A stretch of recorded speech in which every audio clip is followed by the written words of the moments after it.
In January 2020, the word is out. There is a mysterious SARS-like disease spreading from Wuhan around China to neighboring countries south.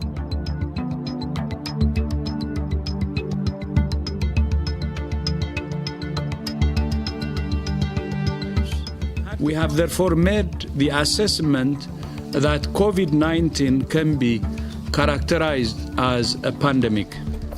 On March 15, the lockdown starts.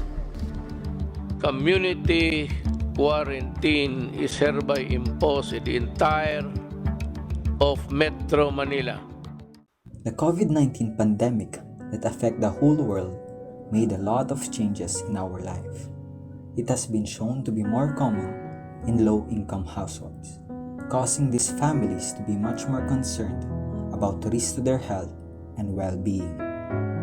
Subsequently, as researchers from grade 11 STEM A, we conducted a study to expand our knowledge about the impact of the COVID-19 pandemic on a particular indigent family's life. Before the occurrence of the COVID-19 pandemic, Mrs. Marvick used to work as a helper, but due to the loaded work, she has decided to stop and find another way of living. She is then working as a vendor that sells smoked and dried fish as well as homemade peanut butter in their community. Her sale was adequate enough to support and sustain the needs of their family. Moreover, Mrs. Marvick also earns additional money by helping and participating in some community services. In addition, some of our children have work before COVID-19 pandemic, which greatly helps Mrs. Bobier to provide and sustain the needs and also pay the bills in their family. Due to the stable job and the ability to continuously provide for her family, the mental and emotional health of Mrs. Bobier is in good and stable condition. Even with difficulties in life, she was able to cope up with her situation by means of interacting with her friends and getting advices from them.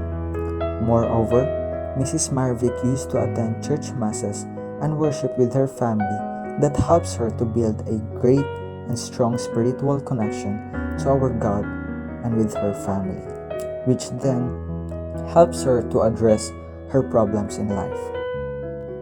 In addition, Mrs. Bobier has a weak immune system and a poor physical fitness, mainly due to her age and her work. However, Mrs. Marvick did mention that she does not have any major medical condition before the COVID-19 pandemic because she makes sure that she eats healthy foods and maintains regular exercise every day. On March 17, 2020, the entire region of Luzon was placed under an enhanced community quarantine. This is the strictest of the measures of quarantine implemented in the nation. The implemented strict guidelines that aims to contain the COVID-19 has affected the employment of many Filipinos, including the Bobier family, whereas Mrs. Bobier's job as a vendor was put into halt along with her children's job, who works as an endo workers, a short-term employment practice in the Philippines, and her husband, who is a glass merchant. As a result, Mrs. Marvick had difficulty in sustaining her family's basic needs and the essentials needed for the health and safety measures. In light of what happened because of the COVID-19 pandemic, the mental, emotional, and physical health of the Bobier family was also affected, most especially Mrs. Marvick.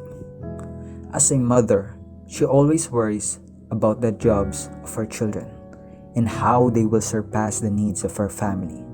Furthermore, she is anxious that she will be infected because she is always tired of working just to sustain her family's needs, and medicines and vitamins for her is not an easy access, especially in their current situation. Even though the COVID-19 pandemic has caused grief, hardships, and a massive change in our lives, we still manage to cope up and take action towards our situation. It is still not enough, but a small and slow action is still a progress towards the betterment of our lives. According to the study conducted by the researchers from Dasmariñas Integrated High School about the impact of COVID-19 pandemic on the life of Bobier family, we, the researchers, have recommended to Bobier's neighborhood or the whole community to help one another by means of a community pantry. No one would help each other but the people around us. Help one another as we face the strenuous life caused by the COVID-19 pandemic.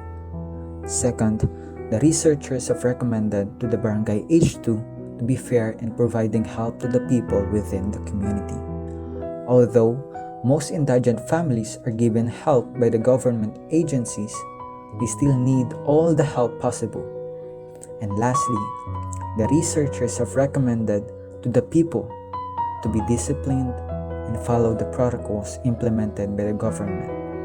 If we just follow what the government has asked us to do, then we would have a great fight in limiting the rising cases of coronavirus. The researchers also recommend to the people to be vaccinated as soon as possible. We still have a long fight against the COVID-19 pandemic, but as everyone cooperates in fighting our enemy, then we can see the light at the end of the tunnel. Do not be a part of the problem. Be the solution.